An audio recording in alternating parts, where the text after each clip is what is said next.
Ahoy there! Got a lot of the stuff at the bottom end all bolted on in place and everything like that for the 87 DLX. Now is going to be time to go ahead and go through all the little nitty gritty emission system components. Stuff like this. We got to test this thing out, make sure it's functioning as it's supposed to. I'm going to clean the EGR valve, check the thermal vacuum static valve or TSVS, TVSV. I'm not sure which one it is again. Fingers crossed today, or at least in this video, we'll get it running for the very first time. So let's get to it. Here's kind of where we're currently at. All this stuff's just kind of bolted all in place. I may have to swap some of this stuff out if it's no good. I did put a little bit of seam sealer right there to fill some holes in. I do got to run the heater core hoses. I got to do some testing of this stuff down over here. But everything's in place. CV shafts, drive shafts, all that sort of fun stuff is all sitting where it's supposed to and ready to rock and roll. So we are making some good progress. I'm happy. It's going to be a long process yet to get the rest of this stuff going, but we are so close. Also, I'm over 2 on ordering brake master cylinders that have reservoirs, so my new one's supposed to be here this week yet, so fingers crossed this one's actually going to be good. Anyway, to start out, I'm going to go ahead and actually try to clean this EGR valve out a little bit, make sure there's nothing gummed up inside of there. And then I got all this part sanded over here, kind of cleaned up, so it should be pretty much drop on ready. And after that, we'll head into some other parts and start doing some other testing.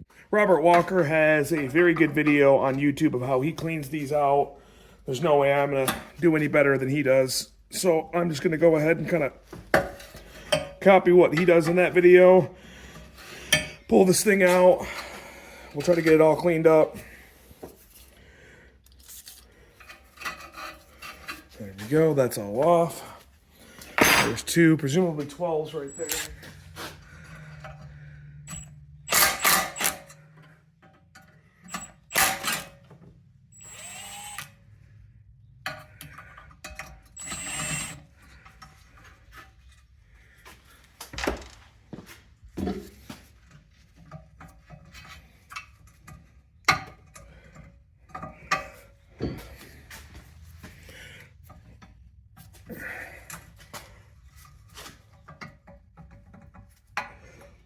Man, it's real close. There's one side out. There we go. Hooray. This one actually is not as dirty as I thought it was going to be. There is some light through the end of that. Let's get clean.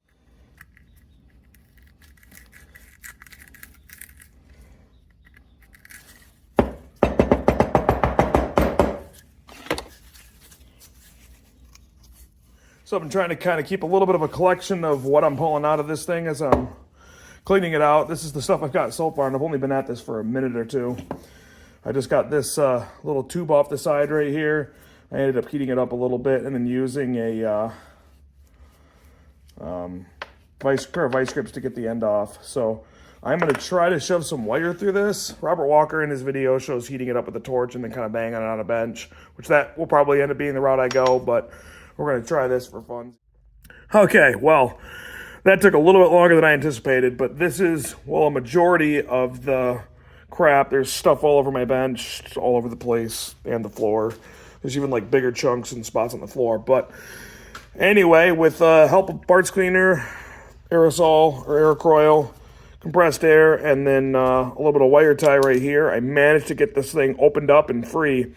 So if you pull some vacuum onto this, shoot some air in there, you should get air coming out of these 2 spots, which is now happening. So, EGR is clean. Inside.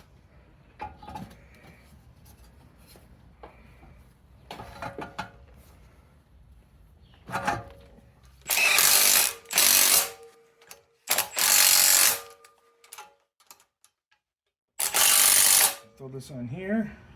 Now you can put these on upside down. Ask me how I know. I almost did it right there. So see how these holes line up and these holes line up? They look really close to fitting. When I did this, my first time I ever had a cylinder head off one of these, it puked oil all over the, was it coolant? I don't remember. It puked oil or coolant all over the place. I don't remember which one. A little embarrassing, but it is what it is.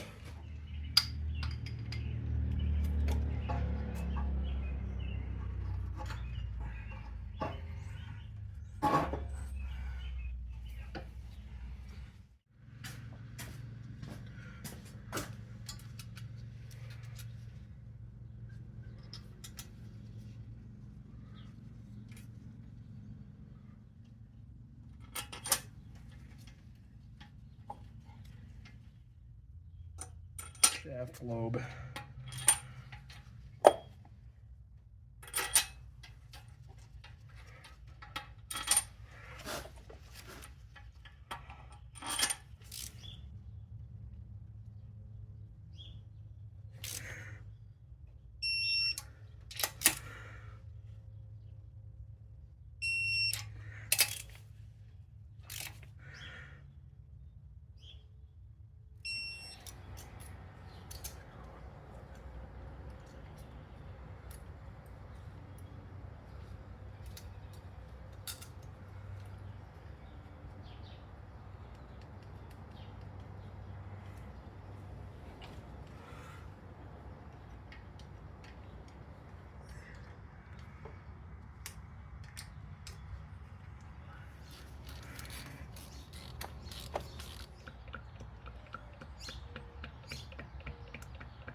A little bit tedious and kind of time consuming, so I just kind of went ahead and did a lot of this off camera. But I got the cylinder head all on. I got a used carburetor in place. I did clean out the EGR valve, did a bunch of routing of the vacuum lines, things like that. I got master cylinder installed. I got everything bled. The distributor's in place. More or less, everything's about ready to go.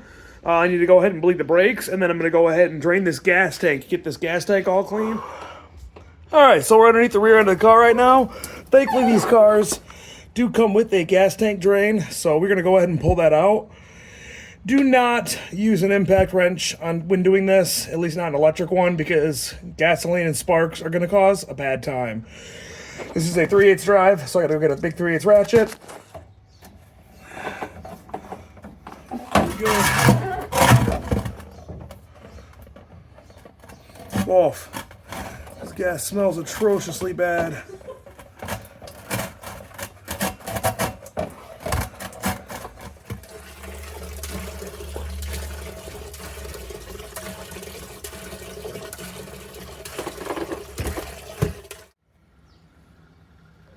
Don't worry, it's not 2-cycle. It's just some fresh 93 octane. Gonna give her a little bit of premium for her first tank.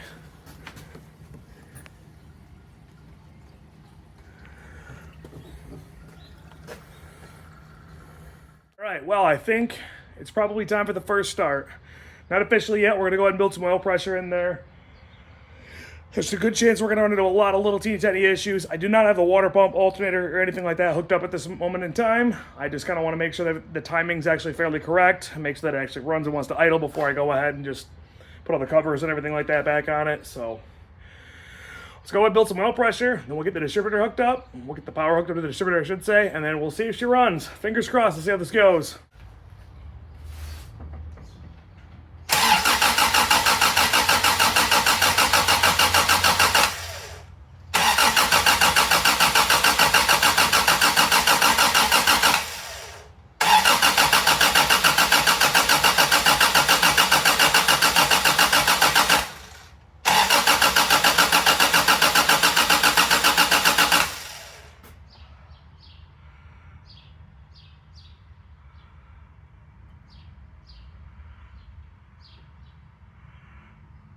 All right, go ahead and crank it.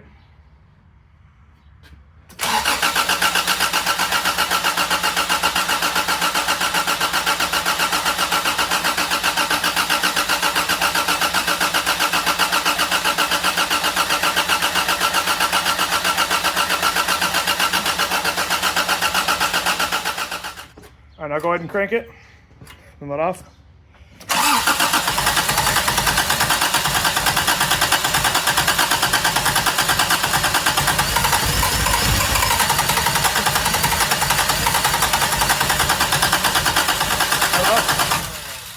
Dump a little more gas down the throat.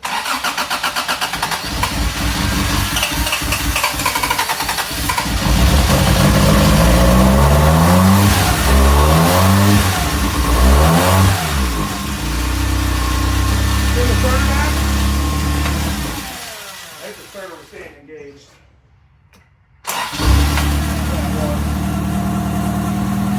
It's alive! We did it! Woo! All right, now we gotta hook up the water pump and get the timing and everything right. So, go ahead and kill it. Woohoo! It's first start. All right, well, took a little while to get the distributor timing correct, but she's running, not idling the smoothest right now.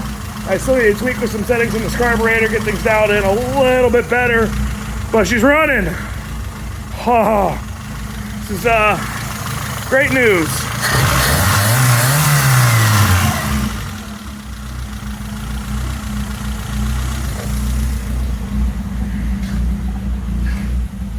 We're really low on gas. We should probably go to a gas station like ASAP and get some gas in it before we run out. So, right, here we go. Test drive numero uno.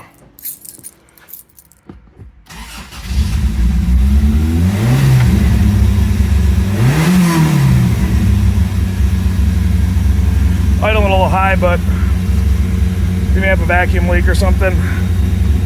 I just put the air cleaner on it. It's possible I knocked something out.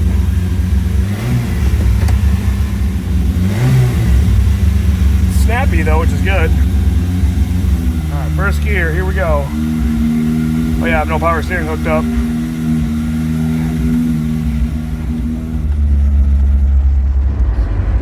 All right, so I'm in fourth gear right now. I put it in fifth, I've got nothing. I can hear it make a little bit of an engagement, but I've got no fifth gear. So that's not fun.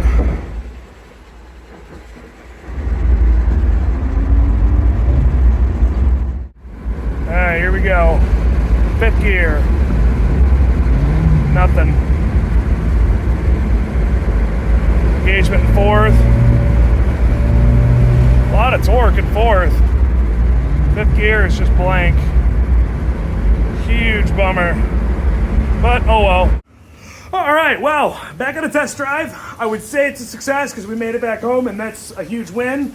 But unfortunately, as you guys saw in the video, we don't have fifth gear, which is odd because if you watched my last video, I had a drill hooked up to the input shaft and I went through every single gear in four-wheel drive and the tail shaft spun, but evidently we don't have any fifth gear. So I got another transmission right here. This is actually from a car I parted out in Wisconsin. It's like 250,000 miles, which is more than I really like, but hopefully this one's good. I'm actually not going to bother dropping the entire transmission with the differential. I'm going to try to split the diff and the input shaft out and separate it that way. I've never done this before, so this is going to be a good time for me to try it out, I guess.